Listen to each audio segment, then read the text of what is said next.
2 months into 2025, and the tech industry has been an absolute chaos.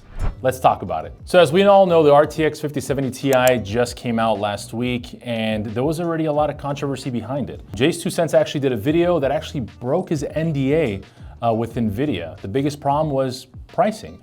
It wasn't just Jay as well, all the other tech YouTubers as well out there were also having the same issue. They were told to review the Asus Prime and say it's an MSRP of $750. But on day of launch, Micro Center leaked the pricing a little early, and it showed that it was $899. Well, Jay felt very uncomfortable about that. A lot of tech YouTubers also felt uncomfortable, so they also talked about it as well. So pricing the GPU at $899 and then telling the reviewers to say this is a $750 MSRP GPU, a lot of people's conscience did bother them. So as you can see here, Jay started off this video by saying, I might get in trouble doing this. I might break my NDA.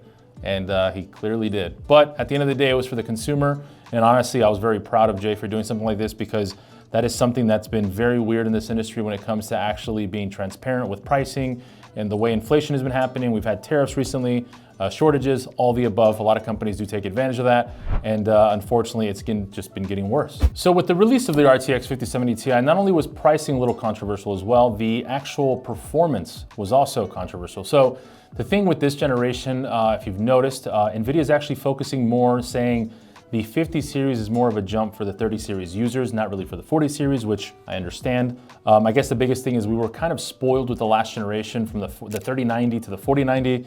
It was a pretty big generational leap, anywhere from 60 to 80% on rasterization. But this time around with the 50 series, they're focusing more on AI, improvements on ray tracing. They do have a better encoder. They have the H.264, H.265. They also have the NVENC 9th gen, and they have the decoder 6th gen as well. So feature-wise, it's a very good GPU, but when it comes to full-on raw performance, a lot of people are having a lot of issues. Clearly, the 5070 Ti is still gonna be a really good contender. Unfortunately, the pricing has gone up quite a bit from the MSRP that was stated before, the $750. You have some of the cards jumping all the way to $1,100. So now we're getting into the 4080, 4080 Super territory, but it doesn't quite perform as good as a 4080 Super in some games. They kind of traded blows back and forth. So that's why I'm kind of looking at these benchmarks as a purchase a GPU and your specs based off of your usage. So if you're just a pro player playing Fortnite, whatever it may be, if you can find a 40 series GPU, that's the other problem right now. 4080 Super still definitely outperform the 5070 Ti in most games, but in some instances like Far Cry 6, the 5070 Ti does outperform the 4080 Super. Now, how many of you are playing Far Cry 6 and planning to build a PC around that game? Probably very little of you. So that's when it comes to you doing the research and figuring out if you think that GPU is worth it for you. And of course, if you could even find one in retail stores or buying one in a pre-built PC. Now, speaking of availability, the 5070 Ti was a little bit more available than the 5080.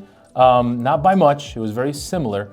But we are getting word that the next generation of launches or the next series of launches will have better availability. 5070, they're stating, they don't know have an official date yet, but they are stating that the availability for 5070 is looking a lot better when it comes to supply. So hopefully that does help out the market, because as of right now, you all know, it is very hard to get 5090s. They're pretty much almost non-existent. And then the 5080s are pretty hard as well. And the 5070 Ti, it's been a little better. Hopefully with the 5070s, we actually get some availability, and hopefully the MSRP, they said it was $550, and they're saying that the performance is supposed to be as good as a 4090, if not better. Of course, that was with frame generation, so AI essentially. And the only problem is I'm seeing is the 5070 Ti, sometimes it gets close to the 4090, sometimes it doesn't. But if the 5070 Ti is having some issues reaching the 4090, even the 4080 Super at some games, I really highly doubt the 5070 is gonna be anywhere near it unless you turn on frame generation. Speaking of performance, the 5090s and 5080s, when they first launched, obviously they were a really hype card. They were very hard to get. Unfortunately though, there's been reports now of pretty much ROPs missing on the 5090 and the 5070 Ti. And then now most recently now, the 5080s also having that same issue. So there's been a lot of interesting things with this launch of the 50 series.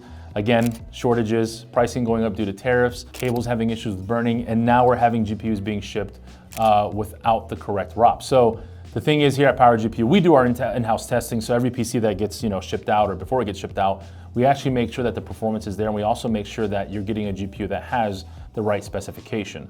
So before we ship anything out, we are checking GPU-Z to make sure that you are getting the correct ROPs as well, and hopefully other PC brands are doing their due diligence as well to double check that their clients are getting the correct GPU. The one good thing is that NVIDIA did acknowledge this and did state that there was a small anomaly of amount of cards that did release that. It was, I think, 0.5%, which to be fair is not that much when it comes to percentages, but there have been a few reports of users actually having them and pretty much showing the GPU Z rating and all that stuff on there. So unfortunately it was an issue and NVIDIA is addressing it, and so are the AIB partners. Now moving on to Team Red, there has been a lot of rumors of the new AMD 970 and 970 XT. It's been a long wait. We need the competition in this industry, in this space. They were supposed to release back in January. There were some rumors of pricing saying that it was going to be $899. AMD did deny those claims of the $899 price point, but we will know officially on the 28th. They're going to do an announcement talking about the pricing and the release date as well. There has been a few leaks as well when it came to the actual performance. Video cards did show something. It says official performance for RDNA 4. Again, we got to take this with a grain of salt. They tested it with 30 games. There's a few on here just to name a few. Black Ops 6, Starfield, Assassin's Creed, Cyberpunk, Avatar, Star Wars Outlaw, Far Cry 6, ray tracing, so on and so forth. There's 30 games in there, but the 9070 XT versus 7900 GRE at 1440p ultra settings, this is an average between all 30 games, averaged 38% better performance, and then at 4K averaged 42% better performance. Now the GRE, I'm kind of curious why they're comparing it to that. Maybe price point, which I hope that's the case. But moving on to the 9070 non-XT, you're looking at 1440p of 20% on average versus the 30 games. And then the 9070 non-XT or at 4K, sorry, is looking at a plus 21% increase. So about a 1% difference from 1440p to 4K. So nothing crazy on that aspect. So hopefully AMD comes out swinging. Hopefully these benchmarks are accurate. If they are accurate, we're looking at this GPU to be a little bit less in performance than a 7900 XTX, kind of close to a 4080 non-super. And if this GPU comes in right around the 750, 699 price point for the XT variant, and then around the 550 to 650 range for the non-XT variant with 16 gigs of VRAM, I really do feel AMD has a chance to kind of take a little bit of the market from NVIDIA. Obviously on the higher end side, they really can't. AMD and Intel did specify saying that they're not going to be touching the high-end market. They're focusing more on the entry level to mid-range GPU, which is kind of crazy to me. Now, mid-range, we think of the 70 series, and mid-range is what AMD's saying, and these GPUs are, hopefully they're not close to the $1,000 mark. But we saw that the 5070 Ti and the 5070 Ti is closer to the $1,000 mark with AIB partners.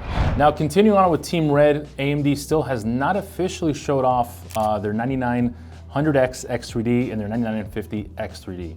As we all know, back in November when the 9900 X3D did launch, it's been a very hot CPU.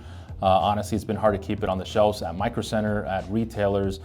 Even here at Power GPU, it's been, Intel used to be the dominant force when it came to the gaming side of things, but ever since the 9900 X3D has come out, it's definitely shown that it is the true king of a lot of performance when it comes to gaming itself, especially on the competitive side. So everything's kind of churned quite a bit ratio-wise. So 9900 X3D is selling like crazy. It's hard for us to keep it on our shelves as well for our pre-builts. And now we're still waiting for the 9900X and the 9950X X3D versions. So hopefully those, when they come out and when they announce them, which will also be on the 28th with more details, maybe some benchmarks from AMD as well. But these variants have some leaks as well that have come out, and so far they look very promising. The only concern I have with the 9900X 3D and the 9950X 3D is on the older generation, there was some issues with core parking. I do really hope that AMD does resolve that problem. The average user, when they upgrade their CPUs, especially on the AM5 platform, they just pop it in and they think they're good to go. Unfortunately, you have to do a little bit more than that. There's some drivers you have to make sure they're installed to make sure Windows knows what course to park, make sure that they park the X3D V-cache CPU when it's not being used, or park the higher frequency CCD1 versus the CCD0. So there's a few things with it, unfortunately. So hopefully they really resolve that issue. But right now with the early leaks, we're seeing that the 9950X3D on Cinebench is looking at a multi-core score of 42,413 and a single core of 2279. So these are really nice figures. Once again, the good thing is that the AMD Architect runs really nice when it comes to temperatures. They don't draw too much wattage as well. So performance-wise, they look very promising. which I really do hope that, again, AMD comes out swinging again with the higher end CPUs. But like I stated before, we definitely need them to step up on the GPU side of things. Also, as far as the CPUs, the rumor is that they'll be launching in March. Now, tomorrow is the announcement on the 28th with more details, so hopefully we have the official launch dates by tomorrow. And that wraps our news for February, so make sure to subscribe.